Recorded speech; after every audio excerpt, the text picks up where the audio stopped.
Aujourd'hui, nous allons parler de la vie éternelle et de la vie terrestre. Bienvenue à ma nouvelle vie en Christ. Nous allons commencer par 1 de Jean 5. J'espère que tu as ta Bible. C'est un chapitre que j'aime beaucoup et donc nous allons lire et puis regarder parce que la parole en fait c'est important pour nous de continuer de comprendre ce que le Père a fait et ce que le Père dans son plan a comme projet, n'est-ce pas? Comment son plan de rédemption se déroule. Et aujourd'hui, nous allons parler de la vie éternelle que nous avons en Christ.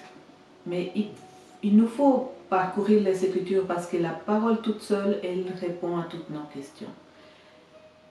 Nous n'avons pas besoin de donner notre opinion. Alors, premièrement, nous allons dans 1 Jean 5. Dans ce chapitre 5, alors je dirais qu'on peut commencer du verset 4 qui dit ceci. Parce que tout ce qui est né de Dieu triomphe du monde. Et la victoire qui triomphe du monde, c'est notre foi. Pourquoi notre foi? Parce que il nous faut croire ce que le Père dit et ce que le Père a fait. Et croire alors que nous sommes encore là, dans cette vie sur terre. Donc, cette parole, elle nous confirme ce qui a été dit dans Jean, le premier chapitre de Jean. Je vais vous le lire parce que des fois, c'est mieux quand... dans ce chapitre de Jean, je crois que c'est Jean chapitre 1, verset 12, il dit « Mais à tous ceux qui l'ont reçu, à ceux qui croient en son nom, la parole a donné le pouvoir de devenir enfants de Dieu, lesquels sont nés non du sang, ni de la volonté de la chair, ni de la volonté de l'homme, mais de Dieu. » Donc vous voyez que cette parole, elle confirme cela. Elle est en accord avec cette parole dans Jean 1, 12 et 13. Parce qu'effectivement, ce n'est pas la chair, ce n'est pas la sémence d'un homme, donc d'un père, et puis l'ovule d'une mère, n'est-ce pas, qui a fait que nous sommes nés par l'Esprit. Nous avons été engendrés par la parole de Dieu.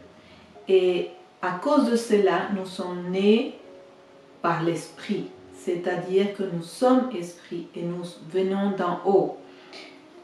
Maintenant, et ici dans cette parole, il nous est dit que celui qui est né de Dieu triomphe du monde. Donc c'est quelque chose que nous avons besoin de mettre en pratique. Déjà au niveau mental, tout raisonnement qui vient nous parler que nous n'avons pas la victoire sur le monde, et détruire cette forteresse de pensée par la vérité, parce que c'est la vérité qui nous rend libres. Donc, je vais continuer, tout juste parce que... Alors, il dit, verset 5, il dit, « Qui est celui qui a triomphé du monde, sinon celui qui croit que Jésus est le Fils de Dieu ?» Donc, vous voyez que tout cela est lié à la croyance. Et cela veut dire que ça va venir exposer la croyance qui est en nous. Si elle est alignée avec ce que dit la parole, ou si la croyance qui est en nous est en désaccord avec la parole. Si tel est le cas, nous avons besoin de détruire cette forteresse des pensées et la mener captive à l'obéissance à Dieu. Comment? À l'obéissance à Christ. Comment? Simplement par la confession et en croyant maintenant que ce que le Père te dit, c'est la vérité. C'est que le Saint-Esprit te dit, parce que la parole est esprit et vie, non? Te dit est la vérité. Donc, ça veut dire qu'aujourd'hui, je peux dire, j'ai triomphé du monde. J'ai triomphé du monde. Pas, je vais, dans un futur proche, je vais triompher du monde. C'est maintenant, j'ai triomphé du monde. Maintenant. Ensuite, au verset 6, il dit, c'est lui, Jésus-Christ, qui est venu avec de l'eau et du sang, non avec l'eau seulement, mais avec l'eau et avec le sang. Et c'est l'Esprit qui rend témoignage, parce que l'Esprit est la vérité. Donc ici, il nous est dit que Jésus-Christ est venu avec de l'eau et du sang, c'est-à-dire en chair, parce que nous sommes eau et nous sommes sang. Il y a du sang en nous et de l'eau en nous. Beaucoup d'eau, il paraît, beaucoup d'eau. Donc, Jésus-Christ est venu en chair. La parole s'est faite chair, nous dit aussi le chapitre de Jean, le premier chapitre de Jean. Et donc, l'Esprit avec E majuscule, n'est-ce pas, nous rend témoignage. Pourquoi? Parce que l'Esprit avec E majuscule, c'est l'Esprit de Dieu qui nous témoigne de la vérité. Ensuite, il dit, il y a trois qui rendent témoignage. Être témoin, c'est quelque chose qui... Témoin est une personne qui a vu et constaté que c'était vrai, que la chose a réellement eu lieu, n'est-ce pas? Et là, on nous dit que l'Esprit, avec un majuscule, l'Esprit de Dieu, l'eau et le sang, donc Jésus qui s'est fait chair est venu constater la même chose en étant un homme, n'est-ce pas? Nous dit qu'il y a le témoignage et puis que les trois sont en accord. Donc, quand Jésus-Christ disait qu'il était venu faire non pas sa volonté, mais la volonté de son Père, ça confirme ceci aussi. Parce qu'il est venu rendre témoignage de l'existence du Père. Dans Colossiens chapitre 1, si je ne me trompe pas, il est écrit qu'il est la parfaite image de Dieu, Jésus-Christ, n'est-ce pas? Alors, au verset 9, il nous dit, si nous recevons le témoignage des hommes, le témoignage de Dieu est plus grand. Et il ajoute, parce que le témoignage de Dieu consiste en ce qu'il a rendu témoignage à son Fils. Quand il a rendu ce témoignage à son Fils, quand il était dans le seau du baptême, et que du haut du ciel, il a dit, voici est mon Fils en qui j'ai toute complaisance. Et ensuite, il dit autre chose. Voici le témoignage. Ce témoignage, c'est que Dieu nous a donné la vie éternelle et que cette vie est dans son Fils. Dieu nous a donné la vie éternelle et cette vie est dans son Fils. Quel témoignage puissant et quelle vérité puissante parce qu'elle détruit la puissance de la mort. Ô mort, où est ton aiguillon? Jésus a vaincu la mort parce qu'il est ressuscité. Le pouvoir de Dieu l'a ressuscité au troisième jour. Donc, comprendre et prendre conscience que nous sommes aujourd'hui, dans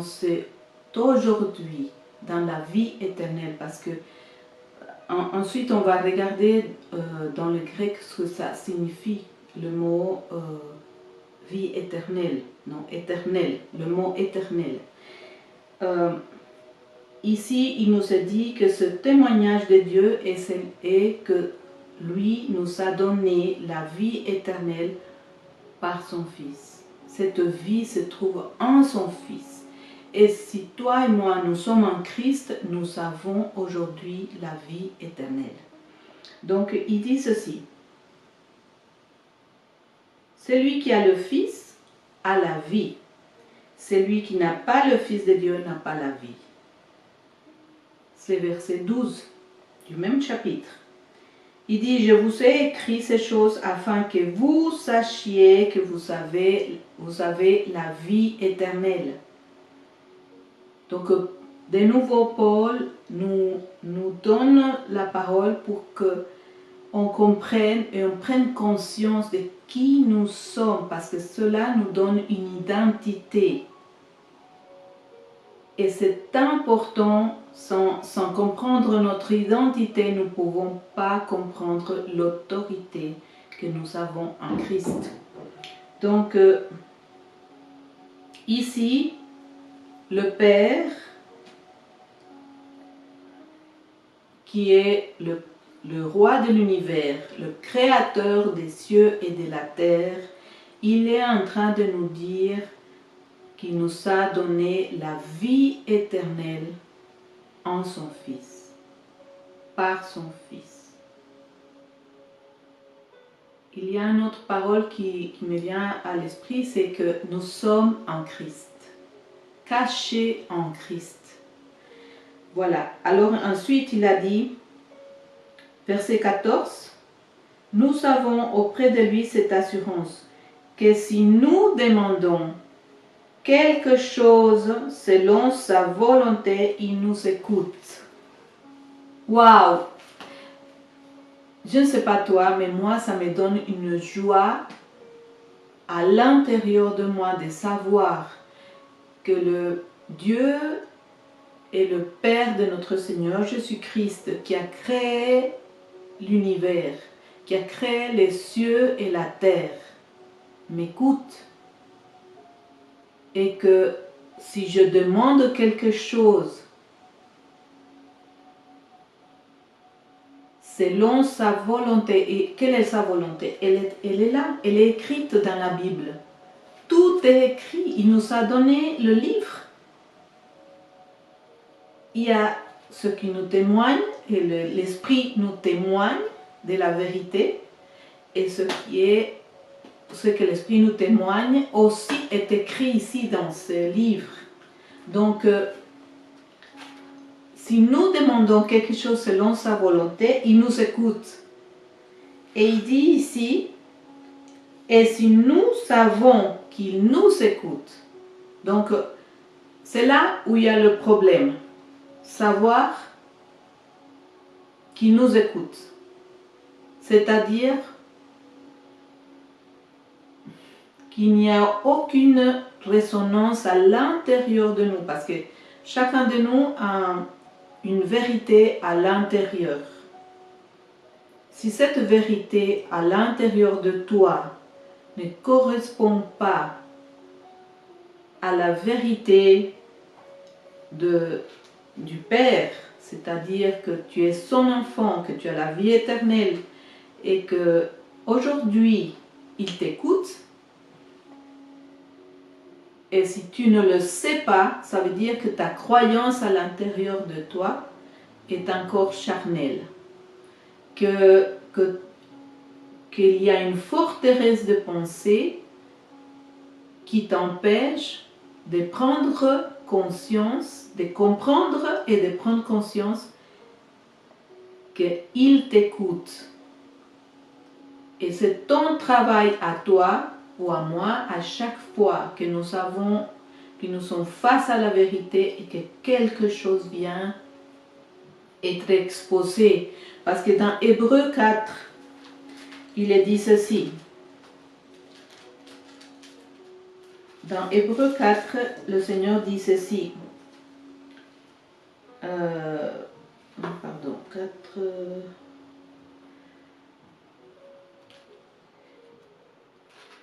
Verset 12. Il dit, la parole de Dieu est vivante et efficace, plus tranchante qu'une épée quelconque à deux tranchants, pénétrante jusqu'à partager âme et esprit. L'âme et l'esprit de qui? Le mien. Comme l'âme et l'esprit à toi. La même chose. Donc la parole, elle a cette capacité de venir diviser ton âme de ton esprit et te montrer et exposer en toi la croyance ou la forteresse de pensée qui s'élève contre la vérité, c'est-à-dire la connaissance de Christ, la connaissance de ta vie en Jésus-Christ, la vie éternelle. Donc ici, et ensuite il dit, elle divise les jointures et les moelles, comme pour dire, dans les profondeurs de ton intérieur, de tes entrailles. Elle vient exposer et mettre la division entre ton âme et ton esprit, parce que tant que nous ne voyons pas cette division, nous pouvons être un peu dans la confusion. Mais une fois que la parole vient diviser notre âme de notre esprit, nous ne sommes plus dans la confusion. Parce que notre esprit, il va voir où il y a le fort raisonnement, où il y a la forteresse des pensées, où il y a une croyance contraire à la vérité.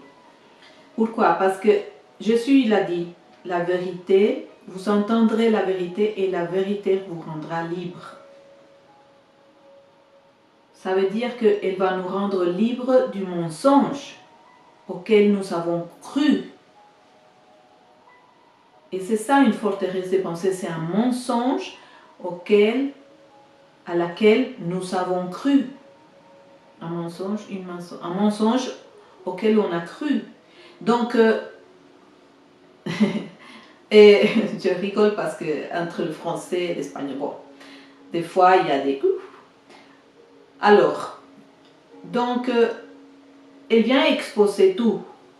Et ensuite, elle dit aussi que elle juge les sentiments et les pensées du cœur. J'aimerais bien que tu lises Hébreux 4, 12. Avec tes propres yeux, que tu lises et tu lises à haute voix pour que tes oreilles entendent. Donc, elle va juger nos sentiments et les pensées de notre cœur. Donc, elle va exposer ce qui est réellement dans notre cœur. Parce que le cœur est ce terrain que Dieu veut pour lui, pour que ce soit un terrain, un jardin d'Éden. Et ce ne soit plus un endroit où le diable plante des semences d'iniquité et d'injustice. Alors, maintenant, donc, on vient de nouveau au verset 15 où il dit, et si nous savons, donc notre devoir est d'aller à cet endroit-là où nous savons. Est-ce que tu sais qu'il t'écoute? Et pour ça, est-ce que moi je sais s'il m'écoute? Pour ça, il y a besoin d'être honnête envers soi-même. Parce qu'il ne s'agit pas de l'autre, il s'agit de moi. D'être vrai envers moi-même. D'être honnête et reconnaître, ok, là, je n'ai pas la conviction de qu'il m'écoute. Donc c'est à moi d'aller contre cette... Parce que là, la parole était en train d'exposer mon sentiment et d'exposer ce qu'il y a dans mon cœur. Elle est tranchante, la parole de Dieu. Elle divise l'âme de l'esprit. Donc là, tu vas pouvoir amener cette pensée qui jaillit en toi, à l'amener captive à l'obéissance à Christ, c'est-à-dire à la parole qui est écrite. Parce que s'il dit que nous savons qu'il nous écoute, ça veut dire que je peux le savoir. Ça veut dire que je peux aller et savoir qu'il m'écoute. Et que je peux amener mon âme à le comprendre. Parce qu'il s'agit de que je travaille mon âme, pas mon esprit. Mon esprit et ton esprit, ils sont un avec Christ. Donc, amener notre âme à comprendre la vérité. Alors, il dit quelque chose. Si nous savons qu'il nous écoute, quelque chose, ça veut dire peu importe. Qu'est-ce qu'on demande qui est déjà ici dans ce livre? Quelque chose que nous demandions, nous savons que nous le possédons. C'est pas qu'on va le posséder, c'est pas qu'un jour on va nous répondre, ce n'est pas que, ok, je te le promets, mais tu attends. Non. Il dit quelque chose que nous demandions, nous savons que nous possédons la chose que nous lui avons demandé. Alors, ceci est tellement important parce que ça revient aussi à que nous soyons honnêtes, parce qu'on peut très bien se mentir, n'est-ce pas? Et des fois, nous faisons une prière, une demande à Dieu qui est selon sa volonté, et ensuite, les circonstances, Satan vient avec des circonstances contraires, et on recommence à prier et insister comme si Dieu n'a été sourd. Mais le problème n'est pas Dieu, le problème n'est jamais notre Père. Le problème, c'est toujours nous. Il faut chercher toujours là. Qu'est-ce qui se passe en nous? Maintenant, j'aimerais juste chercher le mot posséder.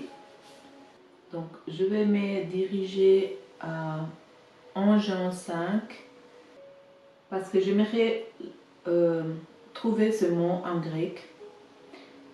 Le mot posséder, c'est ekomen ou eshomen. Et cela veut dire, alors selon le grec, posséder, exactement, mais alors selon l'explication ici, il veut dire l'avoir déjà dans les mains, pouvoir le voir, non? Pouvoir le voir et presque le sentir, parce que le toucher, ça veut dire que tous mes émotions, mes sens ont la conviction de que je l'ai, ce que j'ai demandé. Ça veut dire que, voilà, nous venons de nouveau à la vérité. C'est notre âme qui a l'essence, n'est-ce pas? C'est notre âme, l'âme est la volonté, les émotions et les sentiments. Donc, je dois amener mon âme à être en unité avec mon esprit pour que j'aie cette conviction de que je possède ce que j'ai déjà demandé au Père. Pourquoi? Parce que si je demande quelque chose selon sa volonté, il m'a écouté et je possède déjà ce que j'ai demandé. Et quelle parole dans la Bible nous confirme que nous possédons déjà les promesses de Dieu? Tu sais? C'est 1 Corinthiens 1, 20. Attendez. 1 Corinthiens 1, 20. Non, 2 Corinthiens, pardon. Je sais que c'est au début du passage. Voilà, 2 Corinthiens 1,20. Il dit, car pour ceux qui concernent toutes les promesses, pas quelques-unes, toutes les promesses de Dieu, c'est en lui qui est le oui, et c'est pourquoi encore le Amen par lui est prononcé. Et l'Amen est prononcé par qui? Par nous, à la gloire de Dieu. Pourquoi? Parce que c'est à nous qui nous a donné, comment je peux dire ça, la parole qui dit Amen, ça veut dire qu'il en soit ainsi. Quoi? Parce qu'en disant Amen ici sur la terre, la chose est établie. Ce qui est vrai dans les cieux s'établit ici sur la terre. Parce que l'homme spirituel ne fonctionne pas du tout comme l'homme de la terre, l'homme terrenal. C'est pourquoi le travail consiste à amener notre âme à être assujettie à notre esprit et donc à la vérité et à l'esprit de Dieu et à la parole de Dieu, à être soumise, voilà, à Christ. Donc, je crois que pour aujourd'hui c'est suffisant. Je vais continuer parce que la vie éternelle, je vous donne un petit aperçu. L'homme, ça se trouve aussi dans Corinthiens, Adam était un homme de la terre. Le premier Adam était un homme de la terre. Le deuxième Adam est devenu un esprit vivifiant. Un esprit vivifiant. C'est-à-dire en nous la vie éternelle, pas la mort. Il n'y a pas de mort. Et en nous, cette vie se manifeste dans le aujourd'hui toujours. C'est une question de comprendre que nous sommes dans un aujourd'hui éternel. Voilà, ça c'est un petit aperçu de ce que nous allons continuer de parler. Alors, à une prochaine, sois béni par cette parole. Réfléchis, médite ces paroles jusqu'à ce que la révélation vienne dans ton âme. Parce qu'avec ton esprit, il n'y a qu'un problème. Nous sommes déjà en Christ et nous sommes déjà les enfants du Dieu très haut, engendrés par lui. Et le Père nous aime d'un amour éternel.